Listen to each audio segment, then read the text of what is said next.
आज के इस वीडियो में पढ़ेंगे वाइब्रेशन मेज़रमेंट के बारे में। तो पहले समझते हैं वाइब्रेशन होता क्या है। देखिए, जैसे कोई भी बॉडी किसी एक पॉइंट के अबाउट ऑसिलेट कर रही होती है, ये इसका रेफरेंस पॉइंट होता है, ये बॉडी इसके पॉइंट के अबाउट ऑसिलेट कर रही है, तो इसको बोलते हैं वाइब्रेशन। और ये जो वाइब्रेशन होता है, ये जो डिस्टेंस इतना होता है ना आपका, ये एक साइनोसॉइडल फॉर्म में होता है। मतलब ये साइन थीटा के ऊपर डिपेंड करता है कुछ इस तरह से, y=a साइन ओमेगा टी। यहाँ पर देखिए ये साइन लगा हुआ है, तो इसको साइनोसॉइडल वेव बोलते हैं। वाइब्रेशन जो होता है साइनोसॉइडल वेव होता है।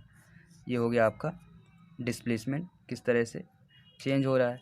अब यहाँ पर अगर आप इसका डिफरेंशिएशन कर दें टाइम के रिस्पेक्ट में dy/dt, तो यहाँ पर ये आपको वेलोसिटी पता चल जाएगा।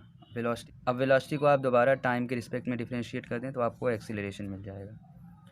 तो यहाँ पर वाइब्रेशन मेज़रमेंट में हम लोग पढ़ेंगे कि वाइब्रेशन को कैसे मेज़र करते हैं, या फिर जो आपका ये एक्सीलरेशन हो गया इसको कैसे मेज़र करते हैं। तो यहाँ पर हम लोग डिफरेंट टाइप्स के वाइब्रेशन मेज़रमेंट इंस्ट्रूमेंट्स को पढ़ेंगे। तो देखिए, जो लार्ज फ्रीक्वेंसी या फिर लार्ज एम्पलीट्यूड की जो वेव्स होती हैं, या फिर उनको बोलते हैं हम लोग सीज़मिक वेव्स,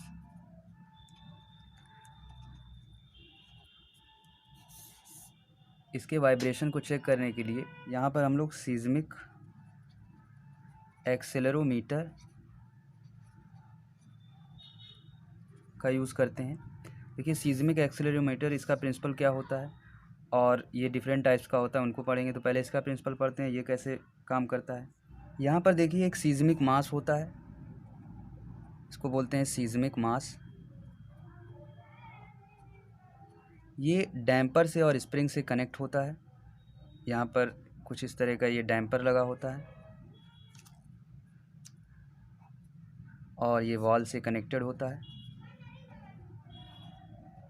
और यहाँ पर ये स्प्रिंग लगी होती है, और इसको हम लोग एक केसिंग के अंदर बंद करके रख देते हैं। केसिंग बोल लीजिए आप, या इसको हाउसिंग बोल लीजिए। और जिस भी बॉडी का हमें वाइब्रेशन मेज़र करना होता है, जैसे यहाँ पर हमने बॉडी रख दी जिसका हमें मेज़र करना है। जनरली यहाँ पर अर्थ के वाइब्रेशन को मेज़र करने के लिए हम लोग सीज़मिक एक्सेलेरोमीटर का यूज़ करते हैं, या फिर वोल्केनिक एरप्शन से हो रहे वाइब्रेशंस को मेज़र करने के लिए, या अदर डिफरेंट टाइप्स के वाइब्रेशन हो रहे हैं उनको मेज़र करने के लिए यहाँ पर सीज़मिक एक्सेलेरोमीटर का यूज़ करते हैं। तो देखिए, इसका कॉन्सेप्ट क्या होता है। जैसे यहाँ पर इस बॉडी में कोई वाइब्रेशन हो रहा होगा, ये अर्थ पर रखा हुआ है, तो यहाँ पर पूरी जो केसिंग होगी, जो पूरी हाउसिंग होगी, वो पूरी मूव करेगी और ये मास आपका फिक्स्ड रहेगा। यहाँ पर हम एक डिस्प्लेसमेंट ट्रांसड्यूसर यूज़ करते हैं। तो जैसे ही यहाँ आपका मास होगा, ये पूरा केसिंग मूव कर रही है, तो ट्रांसड्यूसर आपका मूव करेगा। तो यहाँ पर ये मास से कनेक्टेड होगा, सीज़मिक मास से। तो इसकी वजह से यहाँ पर इसके इनपुट में चेंज आएगा जब ये वाइब्रेशन में होगा, और उसकी वजह से यहाँ पर आपको आउटपुट मिलेगा। तो यहाँ पर जो आउटपुट मिलेगा उसके अकॉर्डिंग यहाँ पर वाइब्रेशन इसका चेक कर सकते हैं। तो ये जो सीज़मिक एक्सेलेरोमीटर होता है, ये इसी प्रिंसिपल पर बेस्ड होता है। इसके देखिए दो मेन कंपोनेंट्स होते हैं। एक होता है स्प्रिंग मास डैम्पर एलिमेंट, और एक होता है आपका डिस्प्लेसमेंट ट्रांसड्यूसर। तो यहाँ पर आप देख रहे हैं जो सीज़मिक मास होता है, ये डैम्पर और स्प्रिंग से कनेक्टेड होता है। तो ये जो पूरा एलिमेंट होता है इसको बोलते हैं स्प्रिंग मास डैम्पर एलिमेंट, या फिर बोल सकते हैं स्प्रिंग मास डैम्पर सिस्टम। और इसको जो मेज़र करता है, ये जो ट्रांसड्यूसर होता है, उसकी वजह से इसमें जो पोजीशन में चेंज आता है, इसको मेज़र करते हैं डिस्प्लेसमेंट ट्रांसड्यूसर की हेल्प से। तो कुछ इस तरह से होता है सीज़मिक एक्सेलेरोमीटर का प्रिंसिपल, और इसी पर बेस्ड डिफरेंट टाइप्स के एक्सेलेरोमीटर्स होते हैं। तो यहाँ पर हमें डिफरेंट टाइप्स के एक्सेलेरोमीटर पढ़ना है। जैसे कि एक होता है आपका पोटेंशियोमेट्रिक एक्सेलेरोमीटर, और एक है एलवीडीटी टाइप एक्सेलेरोमीटर, और लास्ट में आपका पीजो इलेक्ट्रिक टाइप एक्सेलेरोमीटर। तो पहले पढ़ते हैं पोटेंशियोमेट्रिक एक्सेलेरोमीटर। बिल्कुल यही होता है, यहाँ पर थोड़ा सा चेंजिंग करके यहाँ पर पोटेंशियोमीटर यूज़ किया जाता है। जो ट्रांसड्यूसर देख रहे हैं, यहाँ पर एक पोटेंशियोमीटर का यूज़ किया जाएगा जिसकी हेल्प से वाइब्रेशन को मेज़र कर सकते हैं। यहाँ पर देखिए जो पोटेंशियोमेट्रिक एक्सेलेरोमीटर होता है, ये किस तरह का होता है। यहाँ पर देखिए, यहाँ पर भी हाउसिंग बनी होती है, केसिंग बनी होती है, और इस केसिंग को कनेक्ट कर देते हैं, जिसका भी हमें वाइब्रेशन मेज़र करना होता है। तो यहाँ पर आपका ये सीज़मिक मास होता है। सीज़मिक मास जो होता है आपका, ये ऊपर एक स्प्रिंग से कनेक्टेड होता है और नीचे एक डैश पॉट लगा होता है। यहाँ पर कुछ इस तरह से इसमें लिक्विड भरा होता है। तो जैसे ही ये पूरी केसिंग आपकी मूव करेगी, वाइब्रेशन में होगी, ये जो होगा आपका, ये पॉइंटर लगा होगा और यहाँ पर एक रेजिस्टेंस वायर होता है, ये इससे टच करता है। तो जैसे ही यहाँ पर इसकी पोजीशन में चेंज आएगा, इसके पॉइंटर की और ये आपका जो रेजिस्टेंस वायर है, इनके कांटेक्ट पॉइंट में चेंज आएगा। उसकी वजह से यहाँ पर आपको आउटपुट मिलेगा वोल्टेज या करंट के फॉर्म में। तो यहाँ पर आप वाइब्रेशन मेज़र करने के लिए इस तरह से हम लोग पोटेंशियोमेट्रिक एक्सेलेरोमीटर का यूज़ करते हैं। ये होता है आपका डैश पॉट और ये होता है आपका सीज़मिक मास। ये हो गई आपकी स्प्रिंग, ये इसको बोलते हैं हाउसिंग, और ये होता है आपका पोटेंशियोमीटर। नेक्स्ट पढ़ते हैं एलवीडीटी टाइप एक्सेलेरोमीटर। इसका देखिए कंस्ट्रक्शन कुछ इस तरह से होता है। यहाँ पर जो आपका ये सीज़मिक मास होता है, ये यहाँ पर हाउसिंग आपकी बनी होती है, ये हाउसिंग से बिल्कुल कनेक्टेड होता है। ये स्प्रिंग्स लगी होती हैं यहाँ पर, और यहाँ पर एक प्राइमरी कॉइल होती है, 2 सेकेंडरी कॉइल्स होती हैं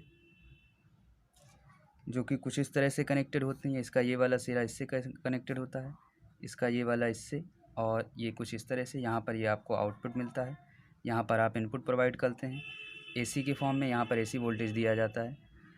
तो क्या होता है, जैसे ही ये आपकी हाउसिंग मूव करती है, जिसको कि हम लोग कनेक्ट कर देते हैं, जिसका भी वाइब्रेशन हमें मेज़र करना होता है, उसकी वजह से ये जो आपका कोर मटेरियल होता है, ये इन दोनों कॉइल्स के बीच में, ये प्राइमरी कॉइल हो गई, ये दोनों हो गई सेकेंडरी कॉइल। कोर की पोजीशन में चेंज आता है। आपका जो सीज़मिक मास होता है, इसको कोर के फॉर्म में क्या हो जाता है, कोर हो जाता है इन दोनों प्राइमरी और सेकेंडरी कॉइल्स के बीच की। तो जैसे ही कोर की पोजीशन में चेंज आता है, उसकी वजह से यहाँ पर आउटपुट की पोजीशन में चेंज आता है। क्या होता है यहाँ पर प्राइमरी कॉइल्स से जो मैग्नेटिक फील्ड प्रेजेंट होता है, उसकी वजह से ये मैग्नेटिक फील्ड सेकेंडरी कॉइल पर लिंक होता है, लेकिन ये कोर से होकर जाता है। तो जैसे ही कोर की पोजीशन में कोई चेंज आएगा, तो उसकी वजह से लिंक्ड मैग्नेटिक फील्ड में चेंज आएगा और यहाँ पर इसके आउटपुट में चेंज आएगा। तो कुछ इस तरह से होता है एलवीडीटी टाइप एक्सेलेरोमीटर। नेक्स्ट हम लोग को पढ़ना है पीजो इलेक्ट्रिक टाइप एक्सेलेरोमीटर। यहाँ पर देखिए पीजो इलेक्ट्रिक सबस्टेंस का यूज़ किया जाता है। पीजो इलेक्ट्रिक सबस्टेंस जो होता है, ये आपका यहाँ पर रख देते हैं और इसके ऊपर 2 इलेक्ट्रोड्स लगा देते हैं।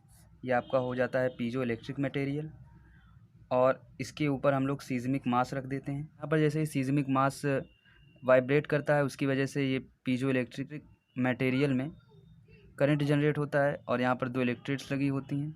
इन इलेक्ट्रोड्स में एक करंट जनरेट होता है। तो यहाँ पर जो आपका सीज़मिक मास था, ये जिस वाइब्रेशन से इस पर फोर्स लगाएगा, उसके अकॉर्डिंग यहाँ पर आउटपुट मिलेगा। तो कुछ इस तरह से वर्क करता है आपका पीजो इलेक्ट्रिक टाइप एक्सेलेरोमीटर।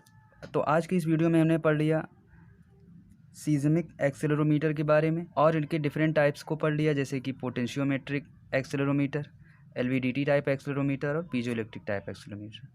और यहाँ पर आप देखिए जितने भी डिफरेंट टाइप्स के आपके एक्सेलेरोमीटर हो गए, सबका एक बेसिक कॉन्सेप्ट यही है कि जो सीज़मिक मास होता है वो तो फिक्स्ड होता है, लेकिन जो हाउसिंग में लगा हुआ मेजरिंग इंस्ट्रूमेंट होता है वो मूव कर रहा होता है। तो उसकी वजह से सीज़मिक मास और आपके मेजरिंग इंस्ट्रूमेंट में उन दोनों की पोजीशन में चेंज आता है, और इस तरह से वाइब्रेशन में मेज़रमेंट आपको मिलता है। तो आज का वीडियो यहाँ पर एंड करते हैं, और इसके बाद नेक्स्ट वीडियोज़ में मेट्रोलॉजी के किसी दूसरे टॉपिक को पढ़ेंगे।